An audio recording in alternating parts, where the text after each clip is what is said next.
But who wants to do long-term planning, to your point, John, if you're out in 2 years, 4 years, on the congressional cycle, it is less than 2 years because you're raising money in the second year. Who wants to do long-range planning? Who do you go to? What is the office that you knock on the door Well, of? this is where we have to change our views, and it's why I've been hanging out more and more with startups. Startups think exponentially. They don't think like we were trained in MBA school, linearity, 2 to 5% improvements, long-range planning is 10 years. We don't do any planning in Cisco more than 3 years now.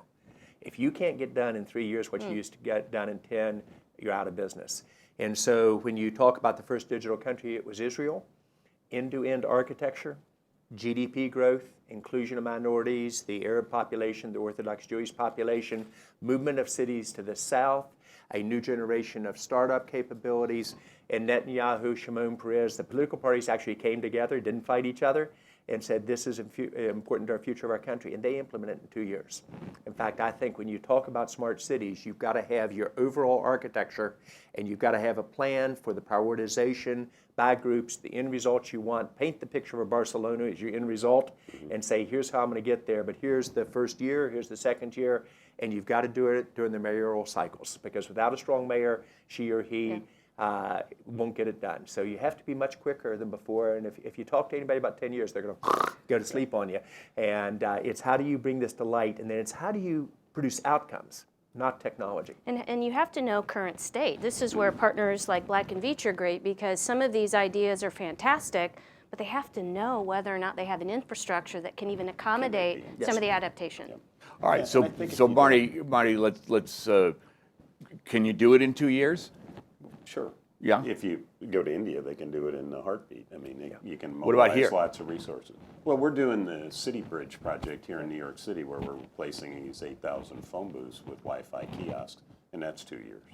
And so it can be done. It takes careful planning. It takes a lot of resources, and it takes the innovation. But if you don't do it fast, to John's point, you'll be another generation of technology behind.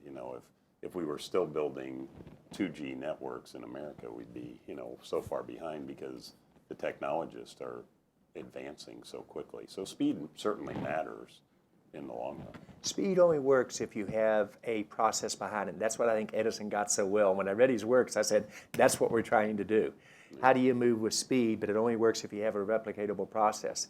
India, in a state called Andhra Pradesh with 50 million people, built out for their first 2 million citizens broadband at the cost of $2.50 per month, which is 1% of the per capita income, at 10 to 15 megs, and they did 13,000 kilometers in 12 months.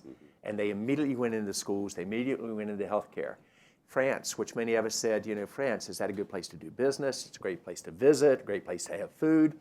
They did their whole government planning in 120 days. They brought together their president, their prime minister, their secretary of defense, their head of the economy, lined up each of the ministries, said, here's where we go. Here's what we want from Paris. Here's what we want overall architecture. Here's how we're going to change education. And the point that I'm making, there is no entitlement in innovation. And if we think as a country we just are entitled to the next generation of innovation, we're wrong. And this is where we have to be an example, I think, much more in terms of really pushing our government at the national level, at the state level, and the city level to move.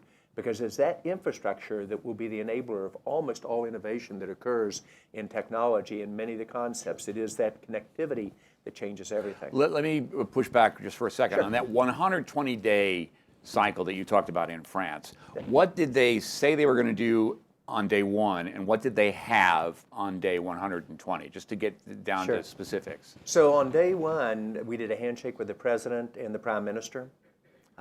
We agreed to a 120-day cycle where they would line up all 7 ministries with a digital plan in each category, that we took a concept of digitization of a country with 1 to 3% GDP growth, 1 million jobs being created over the next 3 to 5 years, the ability to build out this broad-based approach, which cities would go out in which sequence, how would we get a startup community really going in France, which they were beginning to do. And you could feel it start. And all of a sudden, my business counterparts in France said, John, this country is changing. It's changing with socialists, go figure.